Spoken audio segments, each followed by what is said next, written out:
ಪ್ರಿಯಾಕರ್ನಿಗೆ ಬೆಂಕಿ ಇಟ್ಟ ಕೇಸ್, ಕೊನೆಗೂ ಸತ್ಯ ಬಾಯ್ಬಿಟ್ಟ ಪ್ರೇಮ. ಕೊಲೆಗೆ ಕಾರಣ ಏನು?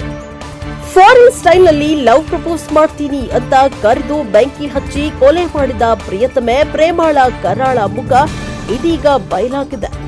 ಪೊಲೀಸರ ತನಿಖೆ ವೇಳೆ ಆರೋಪಿ ಪ್ರೇಮ ಕೊಲೆ ಹಿಂದಿನ ಸತ್ಯವನ್ನ ಬಾಯ್ಬಿಟ್ಟಿದ್ದಾಳೆ.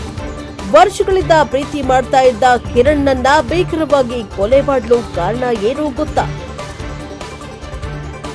ಪ್ರಿಯಕರ ಕಿರಣ್ನನ್ನ ಮನೆಗೆ ಕರೆಸಿ ವಿದೇಶಿ ಶೈಲಿಯಲ್ಲಿ ಪ್ರೇಮ ನಿವೇದನೆ ಮಾಡೋದಾಗಿ ನಂಬಿಸಿದ್ಲು. ಪ್ರಿಯಕರ್ನ ಕಣ್ಣಿಗೆ ಬಟ್ಟೆ ಕಟ್ಟಿ, ಕೈ ಕಾಲುಗಳಿಗೆ ಹ್ಯಾಂಡ್ ಕಪ್ ಮಾದರಿಯ ಬೆಲ್ಟ್ ಕಟ್ಟಿ, ಪೂರ್ವ ಸಂಚಿನಂತೆ ಮನೆಯಲ್ಲೇ ತಂದಿರಿಸಿದ್ದ ಪೆಟ್ರೋಲ್ ಮಿಶ್ರಿತ ಸೀಮೆ ಎಣ್ಣೆ ಸುಟ್ಟು ಬೆಂಕಿ ಹಚ್ಚಿದ್ಲು. ಪ್ರಿಯಕರ್ನ ನರಳಾಟ ನೋಡಲು ಮೊಬೈಲ್ನಲ್ಲಿ ವಿಡಿಯೋ ಕೂಡ ಮಾಡಿದ್ದಾಳೆ ಈ ವಿಕೃತ ಮನಸ್ಸಿನ ಪ್ರೇಮಿ. ಬ್ಯಾಡರಹಳ್ಳಿ ಠಾಣಾ ವ್ಯಾಪ್ತಿಯಲ್ಲಿ ಪ್ರಿಯಕರ್ನಿಗೆ ಬೆಂಕಿ ಇಟ್ಟು ಪ್ರಕರಣಕ್ಕೆ ಸಂಬಂಧಿಸಿದಂತೆ ಆರೋಪಿ ಪ್ರೇಮಾಳನ್ನ ಪೊಲೀಸರು ತೀವ್ರ ವಿಚಾರಣೆಗೆ ಒಳಪಡಿಸಿದ್ರು. ಕಾಕಿ ಡ್ರಿಲ್ಗೆ ಕಂಗಾಲಾದ ಮಹಿಳೆ ತಪ್ಪೊಪ್ಪಿಕೊಂಡಿದ್ದಾಳೆ ಎಂದು ತಿಳಿದು ಬಂದಿದೆ. ಮದುವೆ ವಿಚಾರ ಬಂದಾಗ ಕಿರಣ್ ತನಗೆ ಅವಮಾನ ಮಾಡ್ತಾ ಇದ್ದ, ಜಾತಿ ನೆಪವೇಳಿ ಮದುವೆಯನ್ನೇ ನಿರಾಕರಿಸ್ತಾ ಇದ್ದ ಎಂದು ಆರೋಪಿ ಪ್ರೇಮ ಹೇಳಿಕೆ ನೀಡಿದ್ದು, ಮದುವೆ ವಿಚಾರಕ್ಕೆ ಇಬ್ಬರ ನಡುವೆ ಆಗಾಗ ಗಲಾಟೆಯಾಗ್ತಾ ಇತ್ತು ಎನ್ನುವ ಸತ್ಯ ಹೊರಬಿದ್ದಿದೆ.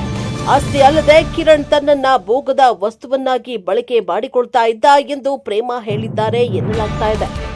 ಪ್ರೇಮ ದುಬಾರಿ ಗಿಫ್ಟ್ ಕೊಡ್ತಾಳೆ ಅಂತಾನೆ ಕಿರಣ್ ಆಕೆಯ ಮನೆಗೆ ಬಂದಿದ್ದ.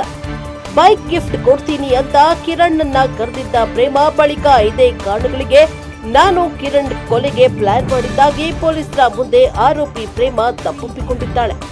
ಪೊಲೀಸರ ತನಿಖೆ ಬಳಿಕ ಆರೋಪಿ ಪ್ರೇಮಾಳನ್ನ ಕೋರ್ಟ್ ಮುಂದೆ ಹಾಜರುಪಡಿಸಲಾಗಿತ್ತು. ಕೊಲೆ ಆರೋಪಿಯನ್ನ ನ್ಯಾಯಾಂಗ ಬಂಧನಕ್ಕೆ ನೀಡಿದೆ. ಇತ್ತ ಬ್ಯಾಡರಹಳ್ಳಿ ಪೊಲೀಸರು ತನಿಖೆಯನ್ನ ಮುಂದುವರೆಸಿದ್ದಾರೆ. ಕಿರಣ್ಗೆ ಬೆಂಕಿ ಇಟ್ಟ ಬಳಿ ಕೊಲೆಗಾತಿ ಪ್ರೇಮ ತಾನು ಕೂಡ ವಿಷ ಕುಡಿದು ಸಾಯಲು ನಿರ್ಧರಿಸಿತ್ತು.